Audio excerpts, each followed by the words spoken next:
Assalamualaikum warahmatullahi wabarakatuh.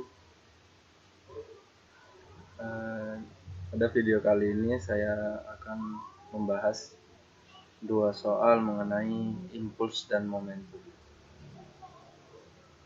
Langsung saja, ini untuk nomor satunya.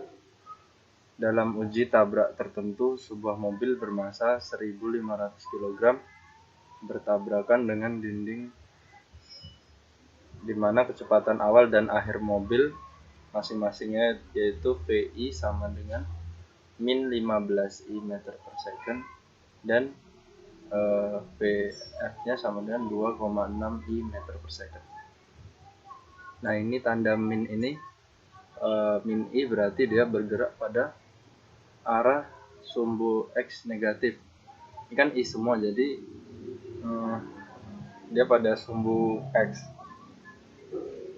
Kemudian jika tumbukan berlangsung selama 0,15 second, tentukan impuls dan gaya rata-rata yang diberikanmu. Kita tulis dulu diketahuinya. Yang pertama adalah masanya, kemudian kecepatan awal ke kiri, beri tanda negatif, kemudian kecepatan akhirnya dan waktu kontak dia menabrak dinding. Ditanyanya adalah I dan F rata-rata. F rata-rata ini F yang konstan itu, bukan F yang berubah-ubah. Jadi pada kasus ini dianggap F-nya itu konstan. Jawab.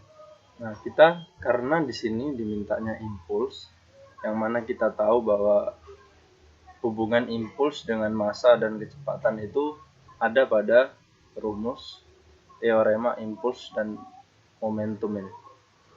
Yang mana perubahan momentum itu adalah momentum akhir dikurangi momentum awal. Momentum kan M kali P. Nah, ini momentum akhirnya. M kali PT, kemudian M kali V0 nih momentum akhir awalnya. Masukkan nilainya, M-nya 1.500, kemudian PT-nya 2,6 dikurang. Nah, V0-nya ini perhatikan bahwa dia tandanya negatif. Dikurang negatif maka jadi positif. Jadi 15 ditambah 2,6. Nah, seperti ini hasilnya. Dikalikan biasa dan diperoleh hasil I-nya sebesar 26.400 Newton second. Kemudian ditanya F rata-rata. F yang tadi kan. Nah, I itu didefinisikan sebagai perkalian antara gaya dan selang waktunya. Selang waktu kontak. Kalau kita pindah ruas, di delta T-nya bisa ke bawah ya. Jadi F-nya sama dengan I dibagi delta T.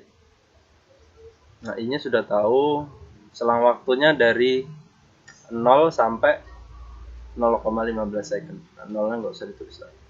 Sehingga diperoleh 176.000 Newton, atau saya buat jadi kilonewton. Nah, jadi pada kasus impuls itu kita harus memperhatikan arah dari kecepatannya ini. Pada kasus impuls dan momentum. Nah, arah kecepatannya ini karena sama, jadi kita bisa langsung seperti ini. Kalau misalnya beda, nah itu harus diproyeksikan. Kemudian nomor 2, sebuah proton bertumbukan secara elastik. Nah, ini elastis ya, jadi nggak ada energi yang hilang. Dengan proton lain yang awalnya diam. Proton pertama memiliki kecepatan awal sekian dan bertabrakan dengan proton kedua. Setelah tumbukan, proton pertama bergerak dengan sudut 37 derajat. Nah, sudutnya tuh yang ini ya, theta ini, karena kan yang warna biru ini yang bergerak awalnya. Bergerak, kemudian dia tumburan di sini membentuk sudut. Ini seperti bola biliar gitu. Ini kakak ibaratkan sebagai sumbu X dan yang ini sumbu Y. 37 derajat ke arah gerakan semula. Maksudnya ke arah gerakan semula itu sudutnya itu terhadap ini, garis ini, sebesar 37 derajat. Dan yang kedua membelokkan pada sudut Pi ke sumbu yang sama. Nah, ini sudut Pi-nya. Temukan kecepatan akhir dua proton dan sudut ini Pi-nya. Nah, ini sepertinya terbalik ini soalnya. Seharusnya dicari sudutnya dulu baru kecepatannya. Soalnya untuk kita mencari kecepatan akhir ini kita membutuhkan besar kedua sudut. Langsung ke penyelesaian. Ini saya gambar ulang supaya lebih jelas. Jadi ini bola proton yang pertama, atau kita misalkan sebuah bola aja, karena kan kita mengerjakan ini memandang sebagai kasus mekanika klasik. Sebenarnya untuk proton dan partikel yang bergerak dengan kecepatan mendekati kecepatan cahaya itu kita tidak bisa memandangnya sebagai kasus dalam mekanika klasik. Itu sudah masuk ke dalam relativitas khusus. Nah, kembali ke soal. Jadi bola ini dia bergerak dengan kecepatan V0. Nah, saya ibaratkan kecepatan awalnya V0. Kemudian menumbuk bola yang sedang diam, V-nya sama dengan 0. Nah, ini ketika sampai di sini ini dia numbur sini langsung membentuk sudut masing-masing seperti ini. Ini bola pertama, ini bola kedua. Kecepatannya saya berikan indeks 1 untuk bola pertama, yang keduanya V2. Ini harus kita proyeksikan karena kecepatan di sini kita harus mencari proyeksi pada sumbu X dan proyeksi pada sumbu Y. Yang mana ini saya ibaratkan yang ke kanan positif, yang ke atas positif, yang ke bawah dan ke kiri saya buat negatif. Nah, ini V1-nya karena bagian X-nya mengenai sudut berarti adalah bagian kosinusnya. Dan ininya V1 sin theta. Kemudian yang V2-nya juga sama seperti itu, kita proyeksikan. Ini bagian yang mengenai sudut, jadi V2 cos theta, ini V2 sin theta. Dan elastik ya tumpukannya. Sudah jelas. Diketahui bahwa ini kecepatan awalnya, sudut theta-nya, kemudian koefisien restitusi sama dengan 1. Hanya sudut Pi dan kecepatan 1 dan kecepatan 2. Nah, ini kecepatan sudah tumbuh. Nah, ada 3 hal yang harus kita perhatikan dalam menyelesaikan persoalan momentum atau persoalan tumbukan dua benda ataupun lebih. Yaitu kalau misalnya dia elastik, yang pertama yaitu kita harus meninjau hukum kekekalan momentum linearnya. Itu wajib semua kasus tumbukan. Kemudian kita tinjau kekekalan energi kinetiknya kalau dia elastik. Kemudian hubungan yang ketiga, hubungan koefisien restitusi dan kecepatannya. Nah, berhubung ini dia bergeraknya membentuk sudut, maka dia ada kekekalan, momentumnya kekal pada sumbu X dan juga momentumnya kekal pada sumbu Y. Nah, ini kita perhatikan bahwa sigma P ataupun sigma Px sama dengan sigma P aksen X ini setelah tumbukan. Jadi kita tinjau pada arah X-nya saja.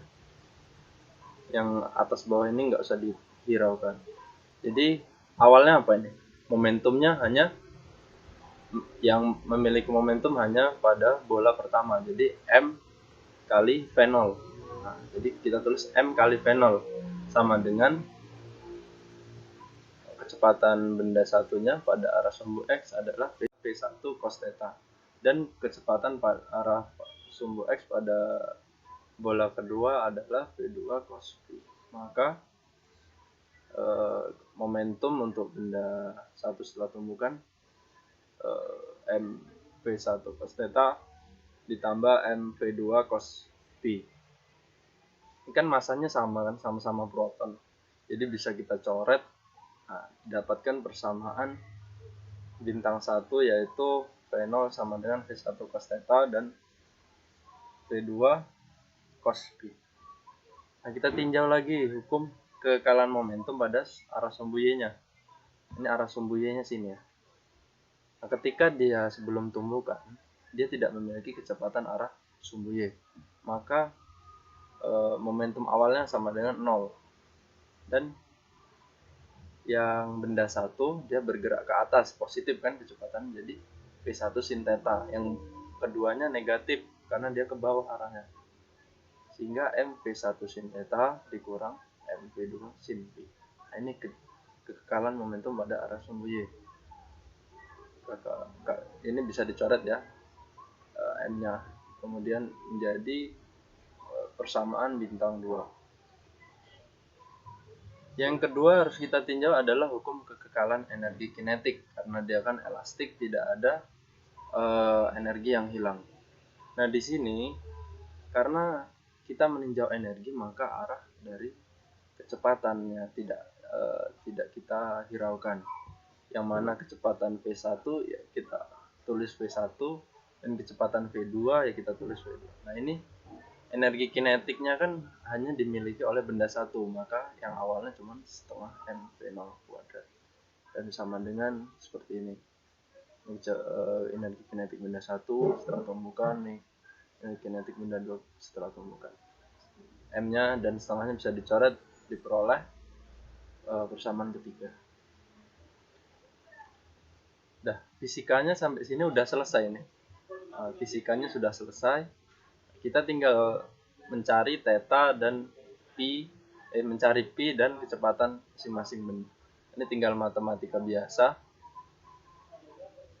Untuk mencari besar dari sudut pi, maka saya di sini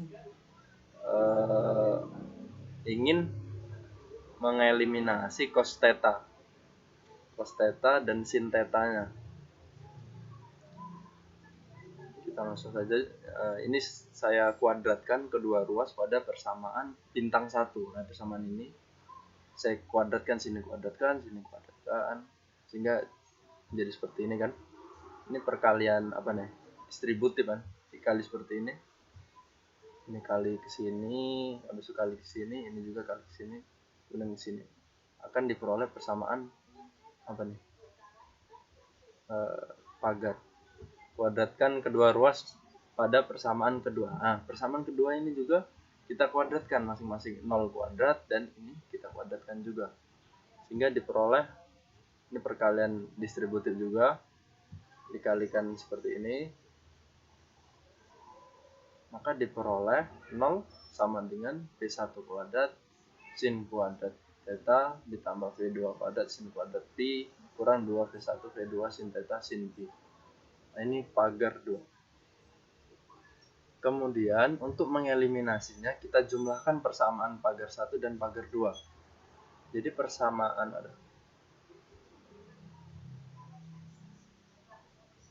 ini dijumlahkan dengan persamaan ini. Sehingga diperoleh V0 kuadrat sama dengan V1 kuadrat cos kuadrat theta ditambah sin kuadrat theta V2 tambah V2 kuadrat seperti ini ditambah 2V1 V2 cos theta cos P dikurang 2V1 V2 sin theta sin.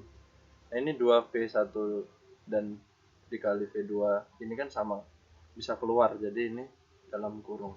Nah, seperti ini. Ingat bahwa identitas trigonometri cos kuadrat X dan sin kuadrat X itu 1. Kemudian cos theta ditambah P itu tuh ini. Masih ingat kan, ini pelajaran waktu SMA. Jadi ini sama dengan 1, ini sama dengan 1, dan ini sama dengan ini. Kita sederhanakan menjadi V0 kuadrat sama dengan V1 kuadrat ditambah V2 kuadrat ditambah 2V1 V2 cos theta tambah pi. Lihat persamaan ketiga, bahwa V0 kuadrat V1 kuadrat ditambah V2 kuadrat. Persamaan tiganya ini energi kinetik yang tadi ya. Jadi V0 kuadrat sama dengan V1 kuadrat tambah V2 kuadrat. Nah ini V0 kan ini. Nah, jadi kita tulis V0 di sini. Ini bisa habis kan dikurang, sehingga 2V1 kali V2 cos theta tambah pi ini sama dengan 0. Nah, ini kita bisa mencari besar dari pi, di mana nilai V1 V2 kan nggak boleh 0 karena dia bergerak setelah tumbukan. Jadi ini nggak bisa 0, ini bukan 0, maka inilah yang harus bernilai 0 agar sama dengan 0. Sehingga cos theta ditambah pi sama dengan 0, theta tambah pi sama dengan cos arcus cos dari 0 yaitu 90 derajat, di mana tetanya 37 derajat, sehingga pi-nya 90 dikurang 37. Diperoleh pi-nya 53 derajat. Nah, kita sudah tahu sudutnya. Mencari kecepatan V1 dan V2. Substitusikan pi ini ke persamaan 2 dan 1. Persamaannya ini ya. Kita pindah ruaskan menjadi seperti ini. Kita masukkan sin theta sin 37 3/5, kemudian sin pi 4/5, diperoleh V1 nya sama dengan 4/3 V2. Kemudian substitusikan V1 ke persamaan ini, persamaan momentum pada sumbu X. V1 nya ini masukkan juga tetanya, V2 nya dimasukkan juga cos 53.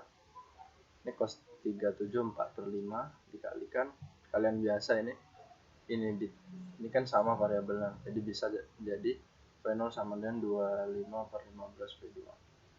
Kalau kita tanya V2 nya berarti ini pindah ruas ya, sama-sama dibagi 5 menjadi 3/5. 3/5 kali V0 nya tadi, V0 nya diketahui ini ya. Nah, diperoleh lah 2,1 kali 10 pangkat 5.